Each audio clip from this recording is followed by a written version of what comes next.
नमस्कार विद्यार्थी मित्रांनो, मी आपल्या यूट्यूब चॅनलमध्ये परत एकदा आपला राहिलेला मुद्दा जे काही राहिलेले ऑब्जेक्टिव्ह होते या पहिल्या टॉपिकमधले select the most appropriate alternatives.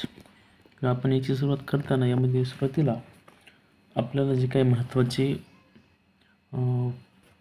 Theoretical माहिती वगैरे होती त्या संदर्भात आपण मागील व्हिडिओमध्ये या इथपर्यंत चर्चा आपण या ठिकाणी केली होती. डायरेक्ट एक्सपेन्सेस कशाला म्हणायचे, इनडायरेक्ट एक्सपेन्सेस कशाला म्हणायचं, फिक्स्ड कॅपिटल मेथड कशाला म्हणायचं, फ्लक्च्युएटिंग कॅपिटल मेथड कशाला म्हणायचं, किंवा पार्टनरशिप फर्ममध्ये आपल्याला महत्त्वाचे घटक कोणकोणते येतात हे आपण सुरुवातीला ठिकाणी पाहिलं होतं की आपल्याला 1932चा कायदा लक्षात ठेवावं लागणार आहे. त्यामध्ये मिनिमम पार्टनर्स 2 आणि मॅक्झिमम पार्टनर्स 50 हेही आपल्याला लक्षात ठेवावं लागणार आहे. तर इथपर्यंत थोडक्यात माहिती आपण ही पहिल्या व्हिडिओमध्ये पाहिली होती. त्यामध्ये आपण select the most appropriate alternatives याला देखील सुरुवात केली होती ऑब्जेक्टिव्हला. त्यामध्ये आपण सुरुवातीलाच पहिले 2 ऑब्जेक्टिव्ह पाहिले होते. ते कोणते होते? When there is no agreement, there is no partnership agreement between the partners, the division of profit take place in. ज्या वेळेस पार्टनरचा तुम्हाला रेशिओ दिला नाही त्यावेळेस आपल्याला काय करायचं आहे, त्यांचा रेशिओ वाटून देताना आपल्याला इक्वली वाटून द्यायचं आहे. हे आपण पहिल्या व्हिडिओमध्ये काही प्रमाणात पाहिलं होतं. त्यानंतर to find out net profit or net loss of the business. आपण जितके काही प्रश्न पाहत आहोत त्यामध्ये आपल्याला माहिती आहे की नेट प्रॉफिट किंवा नेट लॉस आपल्याला काढायचं असेल तर आपण प्रॉफिट अँड लॉस अकाउंट हेच अकाउंट आपण तयार करत असतो. हे आपण मागच्या व्हिडिओमध्ये पाहिलं होतं. इथपर्यंत माहिती आपण आतापर्यंतच्या व्हिडिओमध्ये पाहिली होती. आता आज तिसरं ऑब्जेक्टिव्ह आपल्याला जे पाहायचे ते आहे तुमचं इंटॅन्जिबल रिकामी जागा इंटॅन्जिबल असेट. तर इंटॅन्जिबल म्हणजे कोणते की ज्याला आपण स्पर्श करू शकत नाही तर आणि पाहू शकत नाही. हा ऑब्जेक्टिव्ह तुम्हाला परीक्षेमध्ये अनेक वेळेस आलेला आहे आणि मागील वर्षी देखील तुम्हाला पाहिलं असेल 11मध्ये तुम्हाला याची बेसिक माहिती झालेली आहे. गुडविल कशाला म्हणतात, ज्याला आपण स्पर्शही करू शकत नाहीत आणि पाहू देखील शकत नाहीत. अशी कोणती असेट आहे? तर ती तुमची असेट आहे गुडविल. ती असेट कोणती आहे? गुडविल, ज्याला आपण पाहू शकत नाहीत आणि स्पर्शही करू शकत नाहीत. त्यानंतर पुढचं ऑब्जेक्टिव्ह तुम्हाला याच्यामध्ये सांगितलेलं आहे. In the absence of agreement interest on loan advance by the partner to the firm allowed at the rate of. आता हे तुम्हाला हे जो ऑब्जेक्टिव्ह आहे, in the absence of an agreement interest on loan advance by the partner to the firm is allowed at the rate of. याचं उत्तर आपल्याला जर पाहायचं गेलं तर हे 6% हेचं उत्तर आहे. जसं आपण इंटरेस्ट ऑन ड्रॉइंगचे देखील पाहिलेलं आहे सुरुवातीच्या थेरॉटिकल माहितीमध्ये. त्यानंतर तुमचं पुढचं ऑब्जेक्टिव्ह तुम्हाला या ठिकाणी सांगितलेलं आहे की liability of a partner in a partnership business is. त्या पार्टनरमध्ये पार्टनरशिप फर्ममध्ये बिझनेसची त्या पार्टनरची लायबिलिटी कशी आहे ते त्याचं अचूक उत्तर आहे हे आहे अनलिमिटेड. कारण आपल्याला माहिती आहे की पार्टनरशिपमध्ये जे काही 2 किंवा 2पेक्षा जास्त पार्टनर्स एकत्र येतात ते त्यांना प्रत्येकाला माहिती असतं की आपल्याला जेवढा काही नफा मिळवायचा आहे तो त्याच प्रमाणामध्ये आपल्याला गुंतवणूक करावं लागेल. म्हणजे ते सर्व काय येतं त्यांची जबाबदारी ही अनलिमिटेड स्वरूपाची आपल्याला सांगता येईल. त्यानंतर तुमचं पुढचं ऑब्जेक्टिव्ह तुम्हाला या ठिकाणी सांगितलेलं आहे. The Indian partnership act in force. आता भारतीय भागीदारी कायदा कधी आला आहे? तर याचं उत्तर आपण सुरुवातीच्या ऑब्जेक्टिव्हमध्ये तुम्हाला मी सांगितलं होतं. त्याचं उत्तर काय आहे? 1932 म्हणजे पर्याय क्रमांक 1 हे याचं अचूक उत्तर आपल्याला या ठिकाणी सांगता येईल. त्यानंतर आपण पुढचं ऑब्जेक्टिव्हचं उत्तर पहा. ज्या विद्यार्थ्यांनी पहिला आपला व्हिडिओ पाहिलेला आहे त्यांना सर्वांना ह्या प्रश्नाचं उत्तर देता येईल. पहा की maximum numbers of partners in a firm are. म्हणजे जास्तीत जास्त किती पार्टनर्स हे भागीदारीमध्ये असायला पाहिजे. त्याचं उत्तर तुम्हाला मी सुरुवातीच्याच थेरॉटिकल माहितीमध्ये सांगितलं होतं. त्याचं अचूक उत्तर आहे मॅक्झिमम नंबर्स. आपल्याला मिनिमम नाही याच्यावरला. मॅक्झिमम म्हणजे 50 हे याचं अचूक उत्तर आपल्या ठिकाणी सांगता येईल.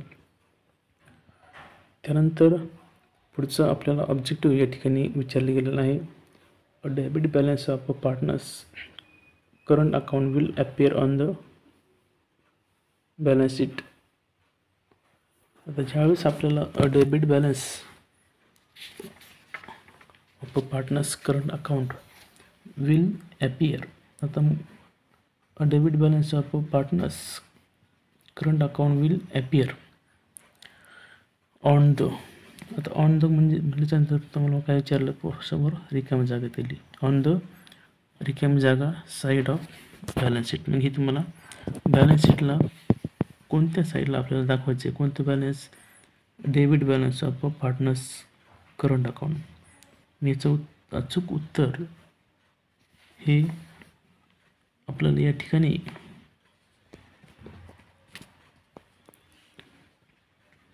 पर्याय नंबर ॲसेट्स म्हणजेच पर्याय क्रमांक 1 ह्याचं आपल्याला अचूक उत्तर सांगता येईल. पहा आता हे ॲसेटच का आलं याचं उत्तर, कारण आपण आतापर्यंत काही प्रश्न वगैरे पाहिले असतील अकाउंटचे, तर त्या प्रश्नामध्ये आपण असं पाहिलं होतं की तुम्हाला क्रेडिट बॅलन्स दिलेला असायचं करंट अकाउंटचा, म्हणजे कोण्या साईडला, ट्रायल बॅलन्सच्या क्रेडिट साईडला. पण ते इथं त्यांनी विचारलं डेबिट बॅलन्स. डेबिट बॅलन्स म्हणजे कुठं जाणार, ते असेच साईडला आपल्याला या ठिकाणी घ्यावं लागणार आहे. त्यानंतर पुढचं ऑब्जेक्टिव्ह आपल्याला या ठिकाणी काय दिलेलं आहे की a partner who provide only capital to the firm, who provide only capital to the firm is called as. आता काही पार्टनर असे आहेत आपल्या बिझनेसमध्ये की जे आपल्या बिझनेससाठी फक्त काय करावं येतं, कॅपिटल द्यायला येतं. नफ्यामध्ये तर सहभागी होतीलच, फक्त कॅपिटल द्या म्हणजे बाकीचे ते काही काम करणार नाहीत, असे काही पार्टनर आपल्या ठिकाणी पाहायला मिळतात. मग हे पार्टनर कोणते येतं, त्याचं उत्तर आपल्या ठिकाणी अचूक उत्तर सांगता येईल स्लीपिंग पार्टनर. तुम्ही म्हणता स्लीपिंग म्हणजे झोपलेलं आहे काय, ते झोपलेलं नाही आहे, परंतु ह्याच्यामध्ये बाकीचे आता जसं की मायनर म्हणजे काय आपल्या पुढे ऑब्जेक्टिव्ह येणारच आहे की जो आपल्याला काय म्हणता येईल 18 वर्षापेक्षा कमीचा पार्टनर आहे. 1 नंबरचा ॲक्टिव्ह पार्टनर जो की बिझनेसमध्ये नेहमी सतत काही ना काही कार्य ते चालू असतं.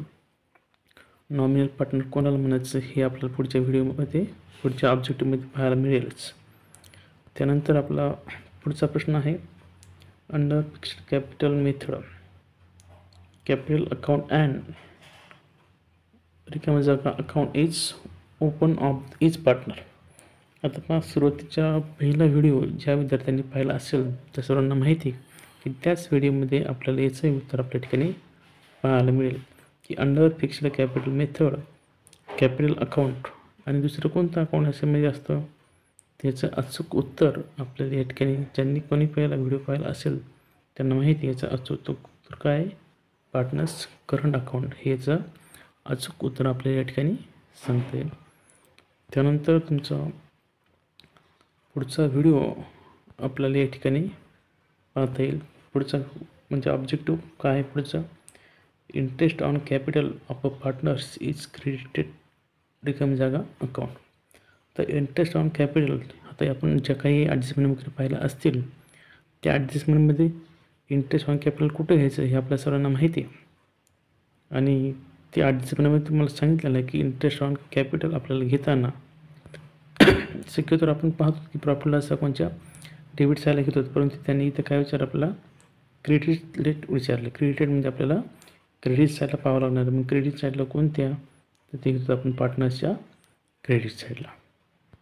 त्यानंतर तुमचं पुढचं ऑब्जेक्टिव्ह आपल्याला या ठिकाणी सांगता येईल under fixed capital method salary or commission to partner is credited to.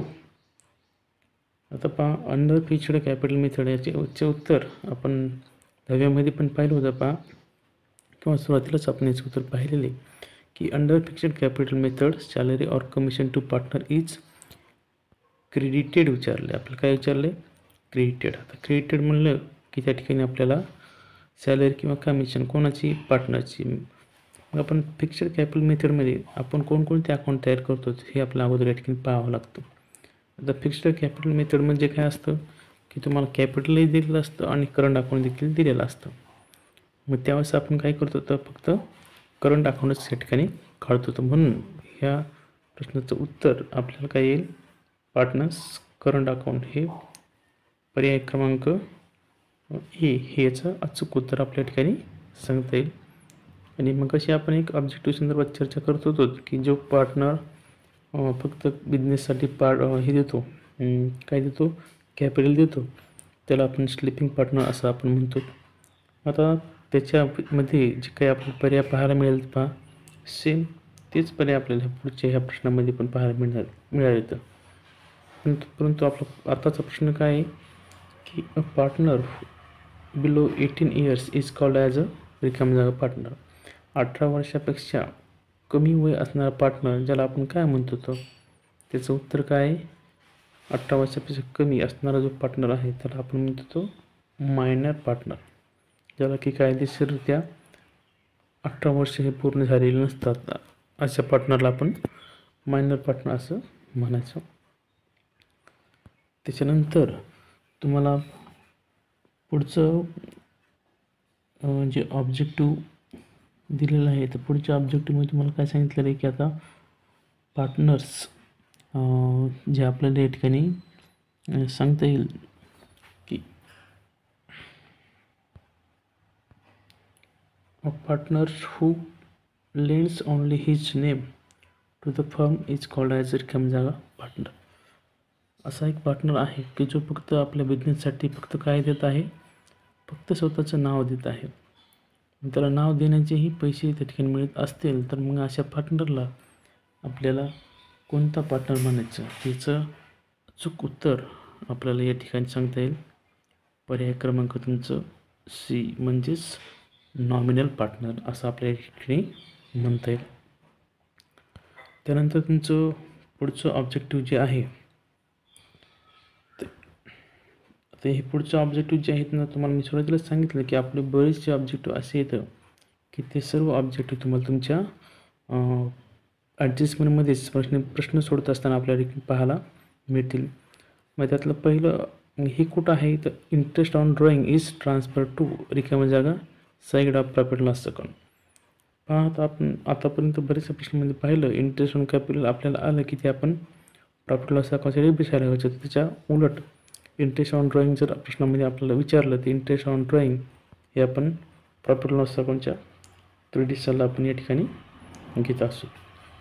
तर अशा रीतीनं आपल्याला याचं उत्तर हे इंटरेस्ट ऑन ड्रॉइंग जर तुम्हाला विचारली गेली तर ती आपल्याला प्रॉफिट लॉस अकाउंटच्या क्रेडिट्सला घ्यायची आहे. ती यानंतर आजच्या पुरतं आपण एवढंच या ठिकाणी थांबणार आहोत. पुढचे आपल्याला आणखीन बरेचसे काही ऑब्जेक्टिव्ह हे आपल्याला म्हणजे साधारणतः 25पर्यंत ऑब्जेक्टिव्ह आपल्याला पुढील व्हिडिओमध्ये या ठिकाणी पाहायचे. तर आजच्या व्हिडिओमध्ये आज आपण एवढंच थांबणार आहोत. पुढे राहिलेले व्हिडिओ आपण पुढच्या याच्यामध्ये पाहणार आहोत. चॅनलला परत एकदा लाईक करून सबस्क्राईब करा, जेणेकरून पुढे असेच तुम्हाला ऑब्जेक्टिव्ह असेल पुढच्या व्हिडिओमध्ये शक्यतोवर तुम्हाला मी फॉर्मॅट देण्याचा प्रयत्न नक्की करेल किंवा त्या फॉर्मॅटचं विश्लेषण देखील तुम्हाला सांगण्याचा प्रयत्न करेल. त्यामुळे यूट्यूब आपल्या चॅनलला सबस्क्राईब करून लाईक करायला विसरू नका. धन्यवाद.